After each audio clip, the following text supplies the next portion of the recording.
श्रीराम जय जय राम. मायेच्या तावडीतून सुटण्यास नाम हेच साधन.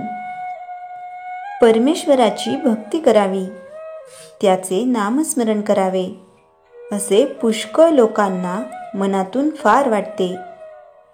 पण काही ना काही कारणाने ते घडत नाही. असे का व्हावे?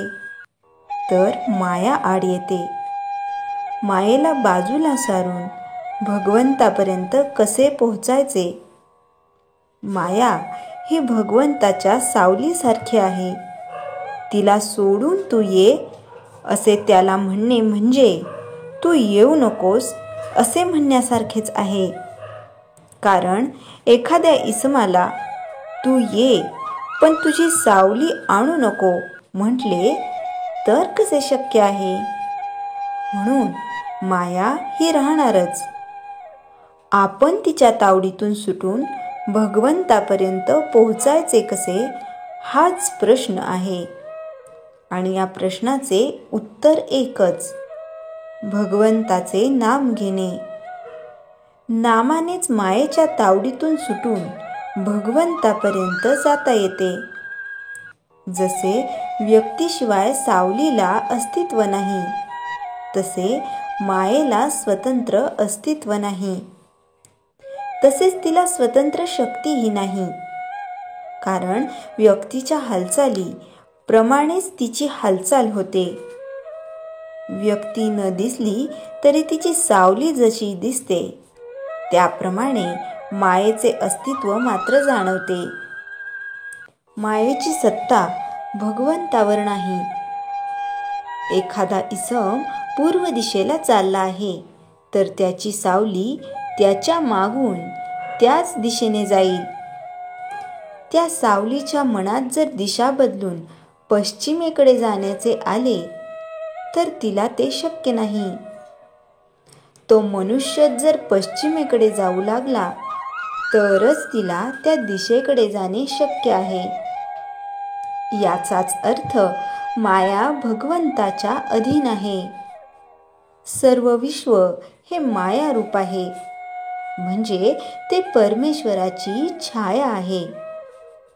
याचा अर्थ या विश्वाला आधार परमेश्वरच आहे.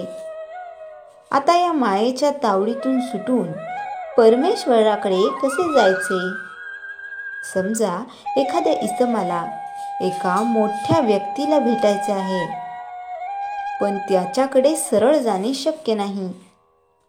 कारण त्याच्या घराच्या दारावर रखवालदार, कुत्रे वगैरे आहेत.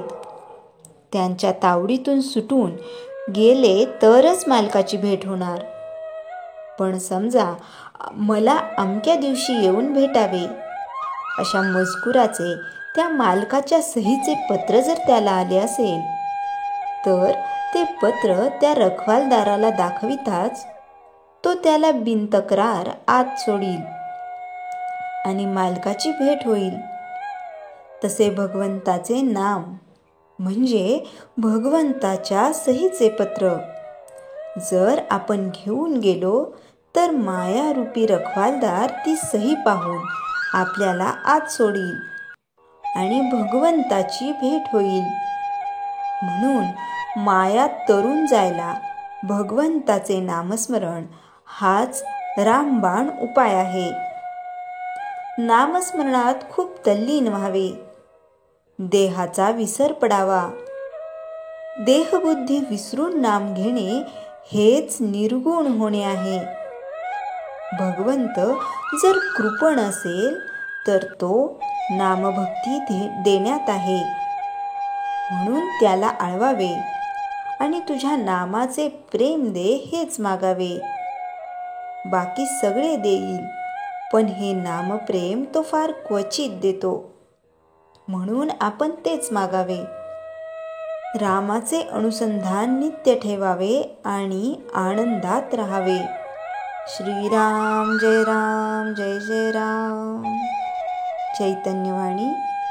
विषयाची उर्मी हे मायेचे स्मरण होय. नामाचे स्मरण हे भगवंताचे स्मरण होय.